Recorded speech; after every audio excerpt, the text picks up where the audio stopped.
Hi, Collective. This is Karen with 2020 High Priestess, and it has been a journey since last I've been on with you guys. I've been through so many portals and spiritual attacks and mishaps and accidents and moves.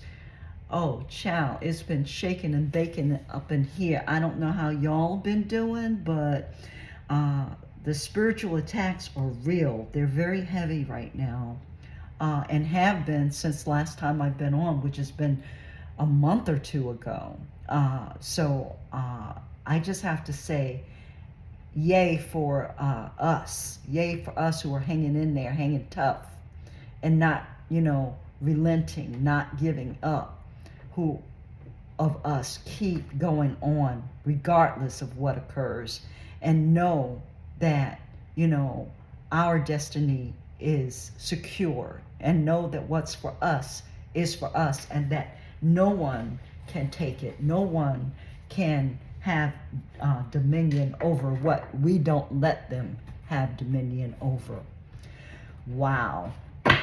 So it's been like a rough, rocky road, I tell you. So I have moved. I broke my ankle.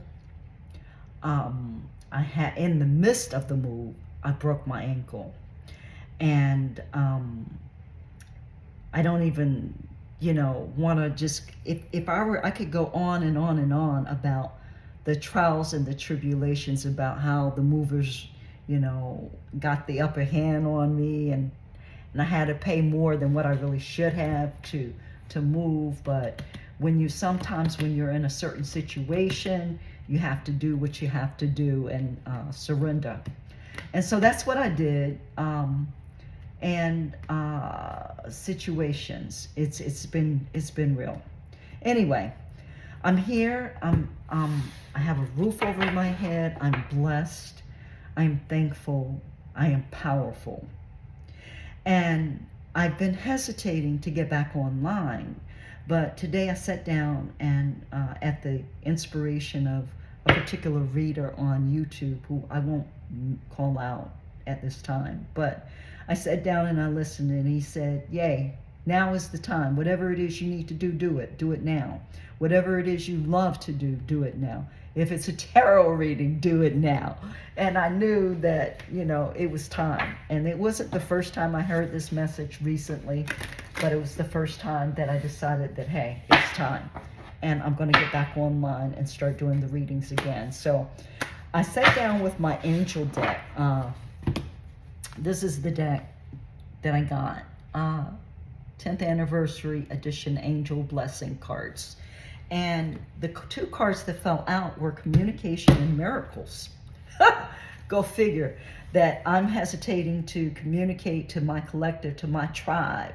And therefore, just letting my miracles just go by. That's one way to look at it. So I want to read out of the book, because a lot of times when I read, I I start to channel, stuff comes through. So I have prayed, and I'll just say a short, Mother, Father, Spirit, please protect me while I give these messages. Again, I'm asking for your blessings, for the archangels to surround us, the collective, for only what is the highest of high information come from me, come through me, to my collective. And I appreciate you, and I love you.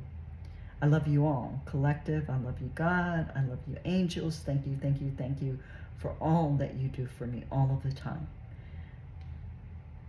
Ashe. So the first card is communication. And it says, and the angel said to them, be not afraid, for behold, I bring you good news of a great joy, which will come to all people. Akanan is God's messenger, who offers love and guidance as you progress on your pathway home. He often acts as an intermediary, bringing resemblance of your spiritual destiny and his desire to assist in your quest for truth. Call on Akanan for call on Akanan often to part the veil of illusion and connect you with your eternal self. And I do believe that the veil is very thin right now. We're in a portal. At least I feel like we are in a portal, and it's a portal where the veil is very thin. Communication is easily coming through in your dreams, in your awakened life, through synchronicities, through dreams, through songs, through whatever your loved ones, your passed on loved ones, used to communicate to you through. You could find, they're showing me pennies on the ground. For some of you, it may be a message from a specific loved one who's on the other side, letting you know that they're with you. If you see pennies, if you know, they start showing up more frequently than what they normally do. So that's part of it. The angels communicate at the soul level without words. Their deep feelings are transmitted telepathically, allowing no room for misunderstandings. Humans have developed a verbal method of interchange that is custom made for deceit, misinterpretation, and conjecture.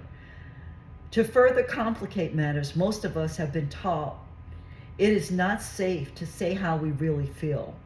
Amen to that. What are you afraid to expose and why? Strive to reach a level of loving but brutal honesty in relationships. Now, I have to stop right there because that so applies to me. I never want to say anything that's too controversial or that'll cause a ruckus, partly because sometimes I feel and I know to argue with a fool makes you a fool. And the other part, or the other half of me, is because I don't feel like people who I really hesitate to be honest with, truly upfront with, really have any intention on being truly honest and upfront with me. So what's the point is my conversation, but nevertheless, I'm working on being more authentic and upfront and honest in my communications. What are you afraid of exposing and why? Strive to reach a level of loving but brutal honesty in relationships. Going deep into your feelings to reveal the truth invites an incredible opportunity of love and understanding. Akanan, and I'm probably saying that wrong, can be remarkable, a remarkable communications assistance if you just ask.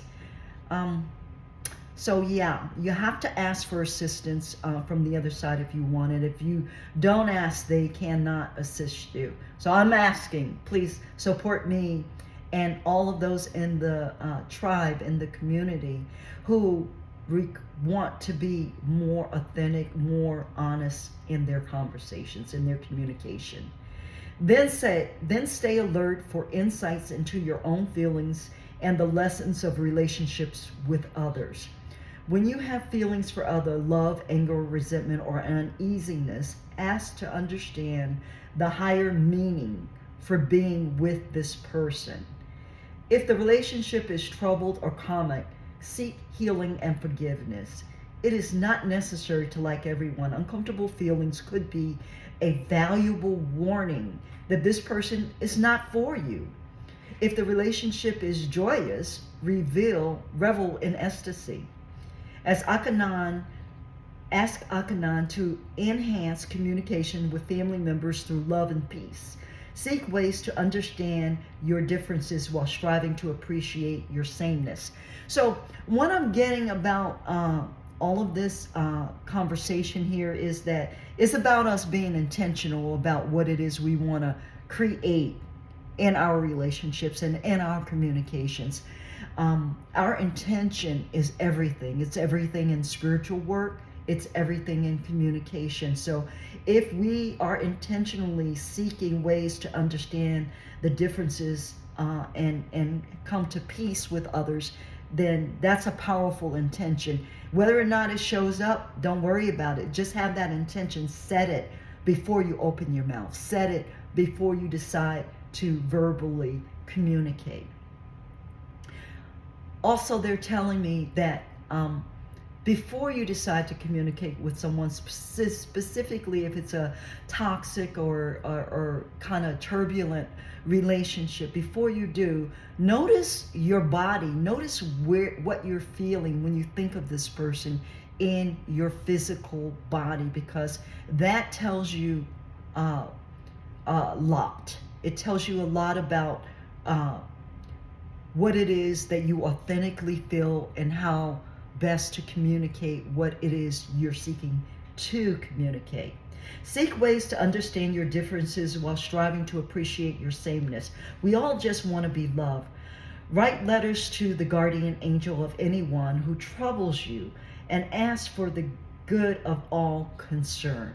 Another powerful intention. What you're afraid to say reveals where you need work.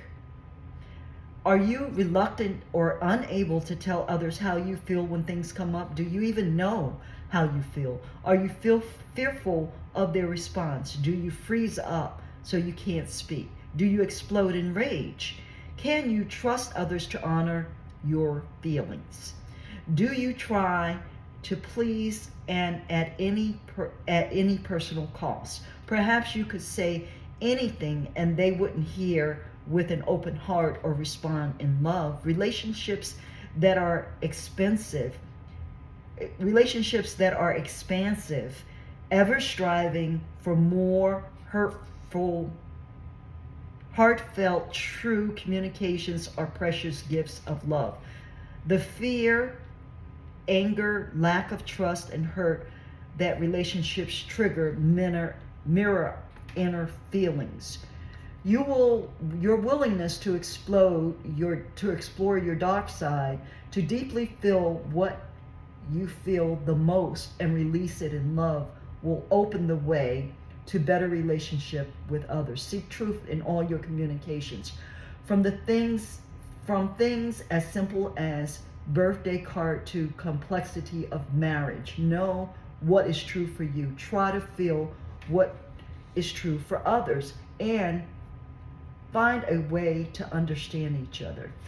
Well, with that, I have to say that sometimes you can't put all your cards on the table, and you can't be totally blunt with some people, because they use whatever you put out against you.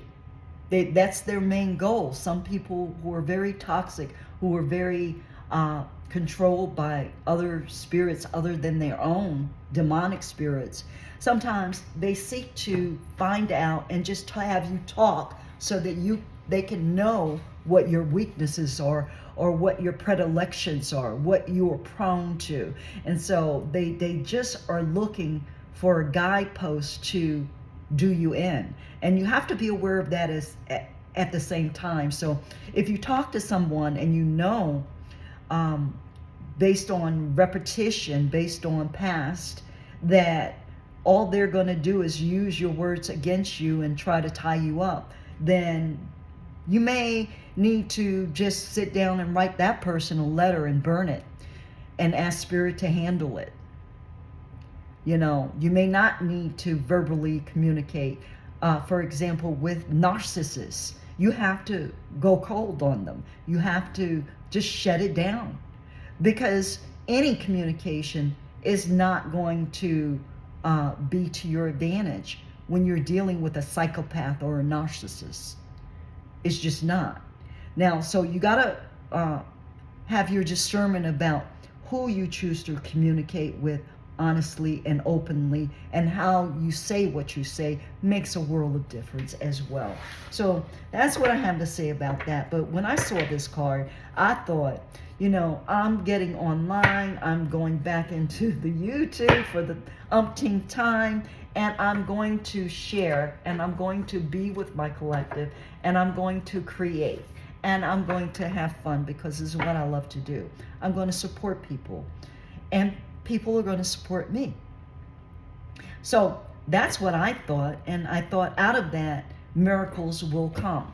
So that's where I saw it. Now you may see something very, very different in these two cards, but whatever hits your soul, that is what is for you. Take what is for you and leave what is not.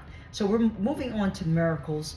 And it says, miracles do not happen in coordination to nature, but only in coordination to that which is known to us for us of nature, St. Augustine. Hamed is the glorious angel of miracles. He is such a dazzling white that you can only see his incredible eyes shining through. As you feel presence enfold you, open your heart to receive his gift of intense love. Hamed carries the essence of Christ's light, the Christ light. Hamed watches over you, waiting for opportunities to create miracles in your life. His mission is to spark memory of your divinity through his examples. The seraphim and Hamed in particular have the ability to redefine and change form. Most humans have forgotten the ease with which we were once able to change form. To us, many things that our rigid minds can no longer remember seem to be miraculous. Hamed's love is also evident when you are in danger, when you are in a dangerous situation and something totally unexpected happens to save you. You come up against an insurmountable obstacle in your work or family, and out of the blue, a workable alternative is introduced or a settlement reached in your favor.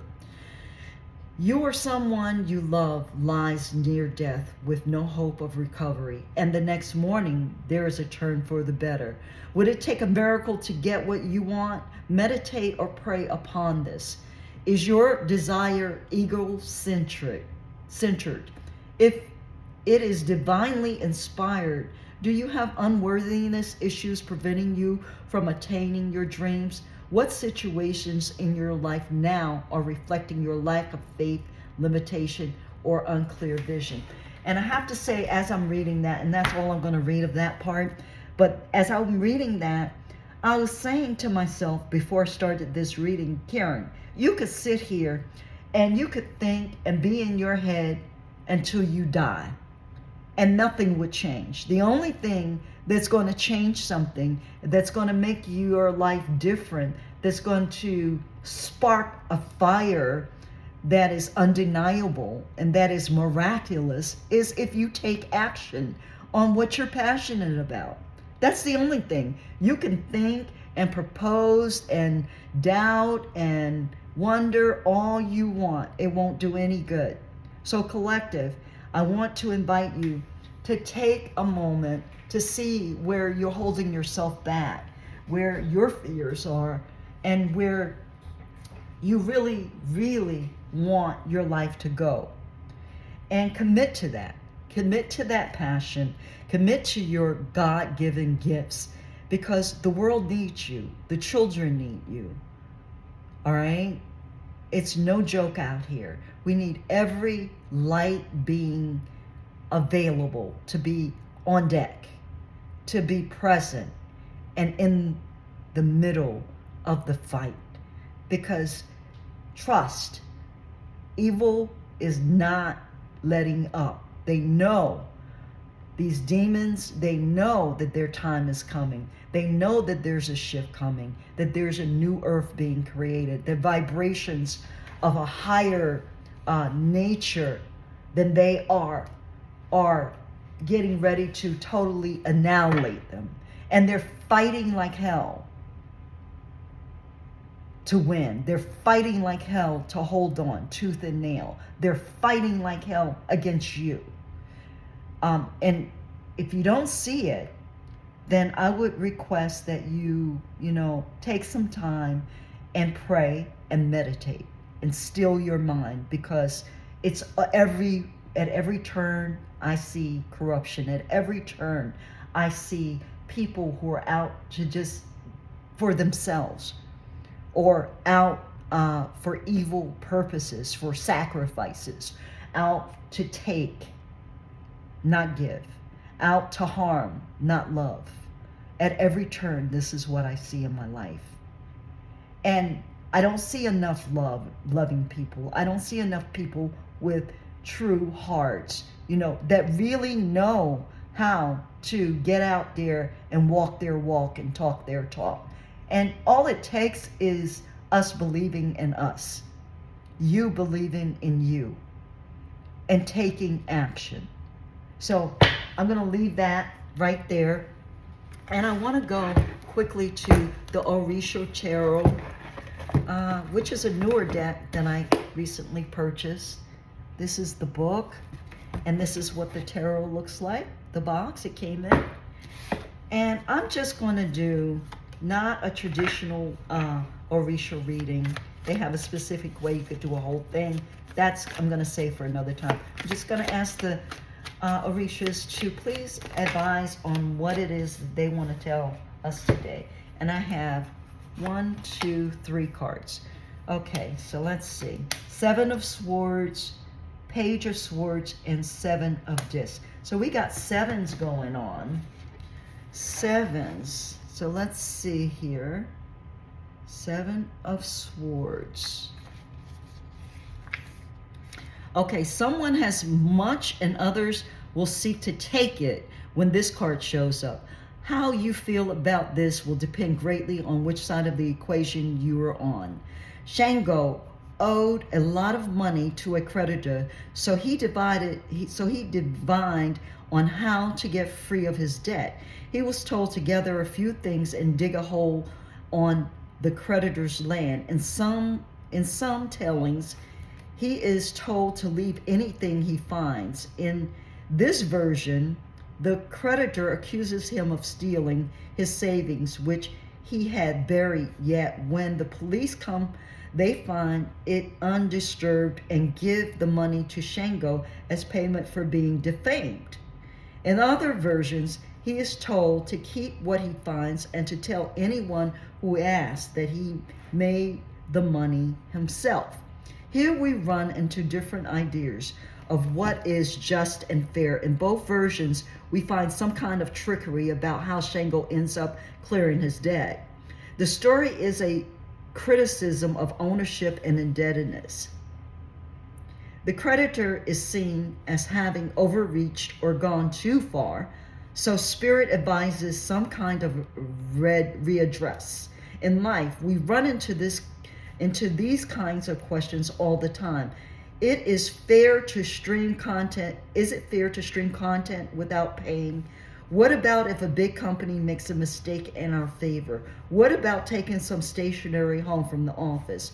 We all must find our moral lines and live with the consequences of them. So, it's saying the solution: be clear about your morality, divine to solve what you think can't be fixed. Pray to Shango. So basically, the part that stood out to me is that it's about someone who has much and someone wants it and they're coming to get it. That to me is a little bit more than slight trickery. It's more like, it feels more like an intentional treachery that someone has, that they're coming after you to get or to take in any way that they can, specifically with manipulation and trickery, what it is that you have. So my advice on that card would be to just be mindful, be very discerning, pray a lot, ask for protection, and ask for the wisdom to discern who is who and who should be allowed to be in your space, because not everybody is. People always come with smiling faces, and smiling faces tell lies, okay? So don't trust a smiling face. Don't just naively assume that because someone says something out of their mouth that sounds sweet, sounds wonderful, that is not trickery in an attempt to get what it is that you have. You have to test people. You have to make people, you don't have to, but the advice is to test people and make them earn your respect, make them earn your trust. And that takes time. And the longer you take, the better. Because who's in a rush? If you have it and someone's trying to get it, don't be in a hurry to, allow them into your space or into your world where they can access your gifts. Know and learn people, watch people, pray to God for discernment. That's where I am with that. Now, the Page of Swords. Let's see, Page of Swords. Page.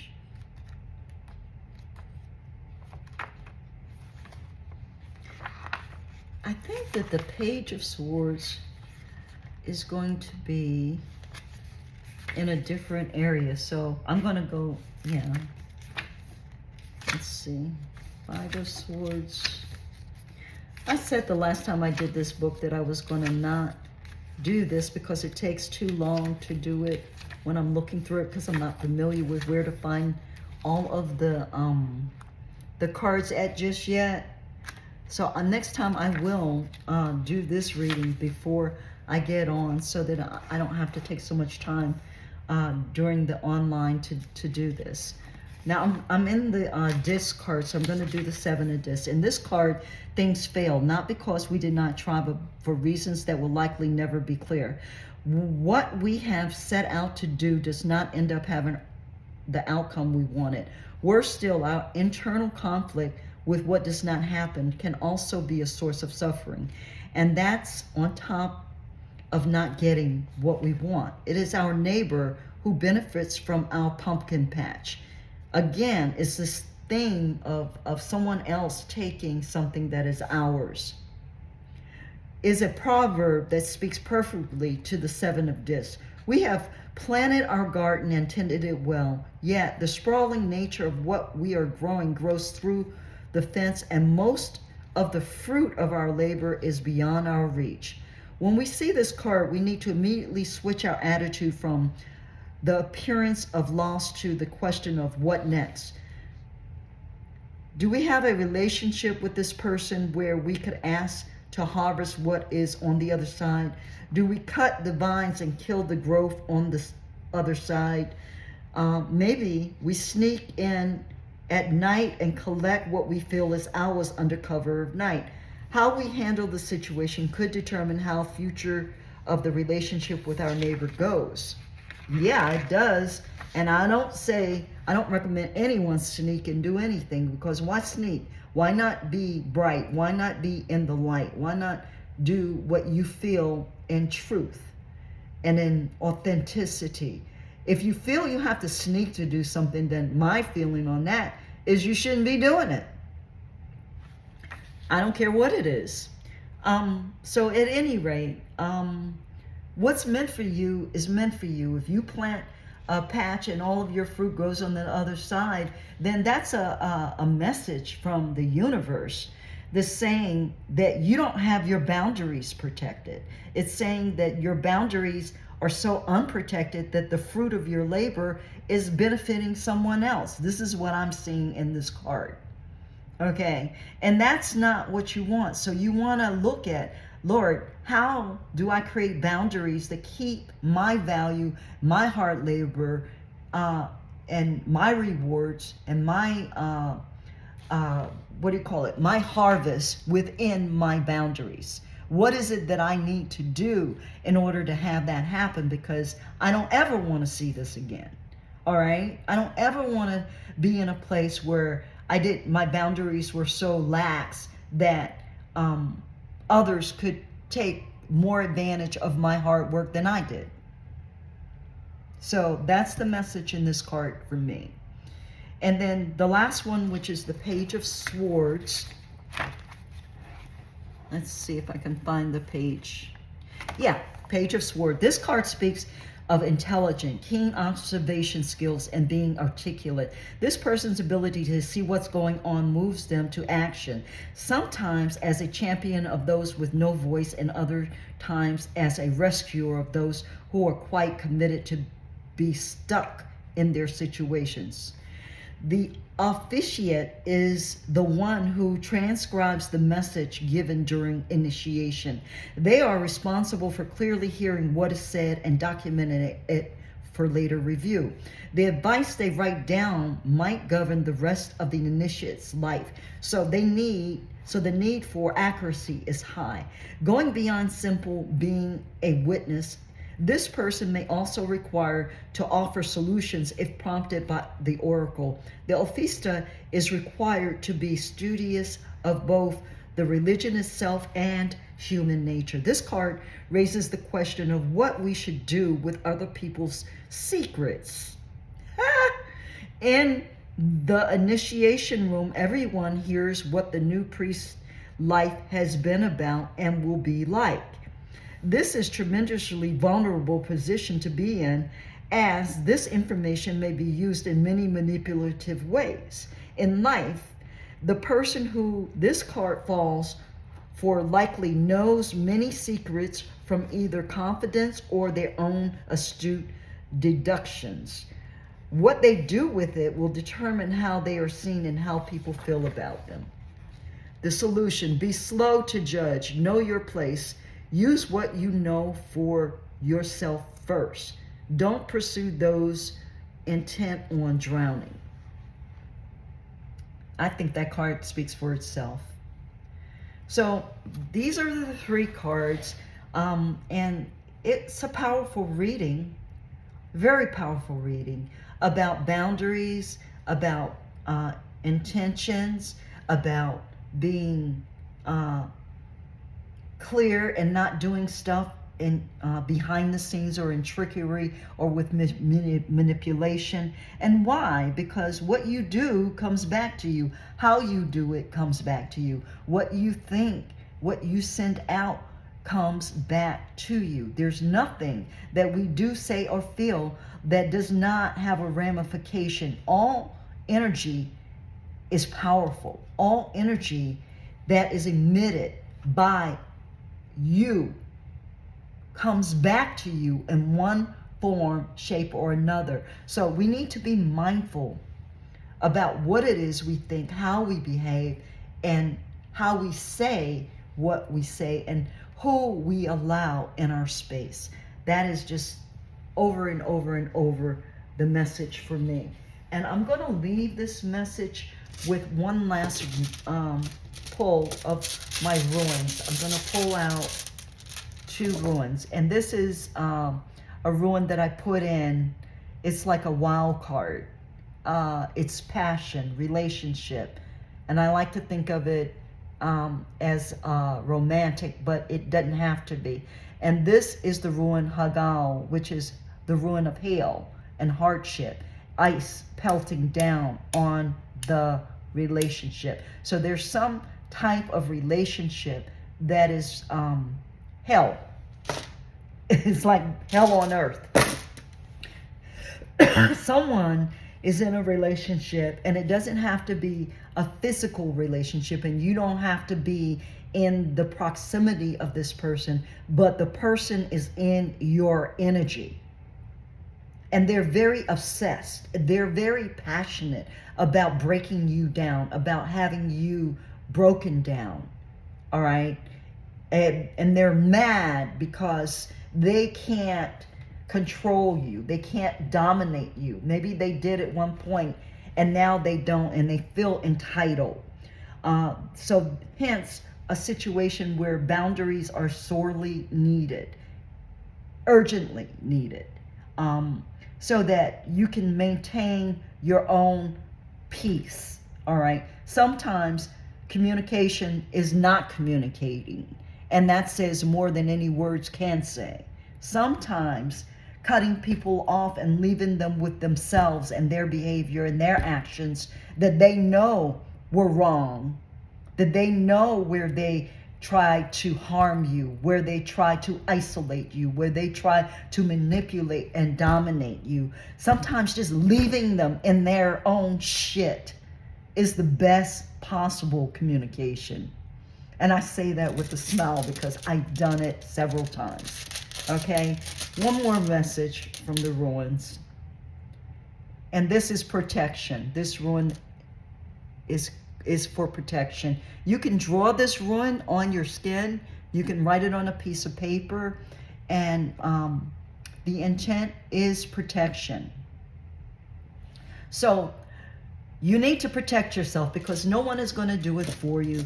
You need to protect yourself against any hellish relationship, whether it's spiritual, physical, or mental. If it's mental abuse, it could just be just as damaging as physical abuse. Know this. And with that, I'm going to say thank you for joining me today, and I look forward to being with you guys later. Ashe. Oh, please click like and subscribe. Thank you. Bye-bye.